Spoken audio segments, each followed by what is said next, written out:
next? That's the question. So you put out a tweet, I don't know, a week or so ago that just said 2.8. And there was a space in there. So that space, it wasn't 28, it was 2 space 8. So I'm curious, was that some sort of subliminal message surrounding what might be coming for the future? So win hyper, sir.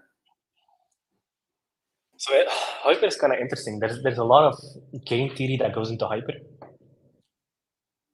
Timing is important. So for example, TitanX was timed to be launched at the beginning of the bull run. But the sideways year ended in November, which is why we launched in November. Hyper also has a lot of game theory to it on when is the best time to actually launch it. You want to launch it when most supply is in existence, and you also want to launch it. So this is something I've noticed in the system. On day one, there was a lot of Asia that was part of TitanX. Okay. And I've tracked a lot of these Asian wallets. I don't post this stuff publicly because I don't like fucking other people's wallets. But I track them like personally. And a lot of these Asian people, they kind of got pissed off after day two. So all of these wallets, the moment they get their supply, they dump. They don't care about anything else. They don't stake. Like I've never seen an Asian wallet stake. There's maybe like 2 or 3 big ones that I've tracked. But in general, they dump. So hyper, you want hyper to launch when all the malicious people are out of the system. So I have days of when most of the miners are out, like the big people. If it's like $5,000-$10,000, I don't really track them. But like the big people, like 100,000, 200,000, you want those out of the system. Then second, you want to launch when there's a lot of supply into existence. You also want to launch on a critical time in the chart, and you also want to launch at a good point in the bull market. Like ideal scenario, it will very likely launch before that, very likely. But ideal scenario would be very close to the Bitcoin halving, which happens in April.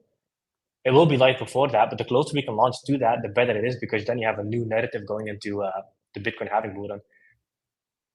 It's a narrative play as much as it is a project play. Okay. As a yeah. So you had originally stated 90 to 140 days ish from launch is when you expected hyper. Are you still on track for that, or is that potentially getting pushed back closer to the Bitcoin halving? No, it's very close. Okay. And then the white paper. Very good estimate. The white paper will be sooner. Yeah, for sure. The white paper will be sooner. When? I don't know. I guess people have to watch the subliminals. The 28th of December, maybe. Maybe, who knows? Yeah, who knows? I know. I'm trying to get you to slip up and say something, man. That's the goal here. So what is the play for hyper? I mean, obviously the white paper is not out. We can only speculate so much. People really want to hear about hyper. Give the Cliff's Notes again on what hyper is and how it's going to bring value to TitanX. There's a lot of elements to it. So hyper, first principles, you can bring hyper into existence by burning either liquid or staked TitanX. The stake length doesn't matter. As of now, we're playing around with the stake a little bit, but still you can burn stakes. That's never going to change. And you get 100% accredited. So for example, if you have 1 billion TitanX and you burn it for hyper, you'll get 1 billion hyper base. And then there's also going to be an early adoption amplifier on hyper where you can get 10% more, similar to the TitanX early adoption. And that goes to 0 over 350 days, exact same as the TitanX early adoption amplifier. But the base is going to be 1. So you're always going to be able to get 1 hyper for 1 TitanX, which means that hyper adopts the disinflationary mechanics of TitanX. And as more TitanX gets burned, the more hyper becomes more scarce with it. Because you always need at least 1 Titan to create 1 hyper. That's always going to be the case. So they're going to be pretty much lockstep together. Another thing is, so you can burn liquid or you can burn stake. And hyper, you're going to be able to earn trusted yield, meaning that you can lock your hyper up from anywhere from 8 days all the way to 888. So not as long as TitanX, we can do 888.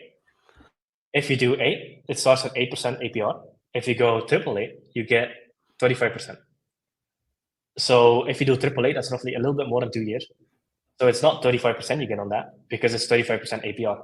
But if you do 888, it's actually roughly 84% that you get because it's 35% a year. There's like 2 years of that, a little bit more days. That adds up to like 84%.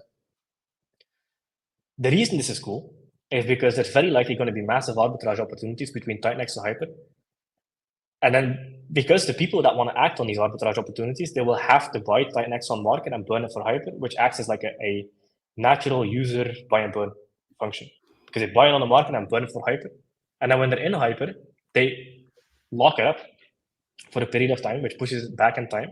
And then by the time they get it, TitanX will be that much more disinflationary because every day it reduces and increases the amount that it costs.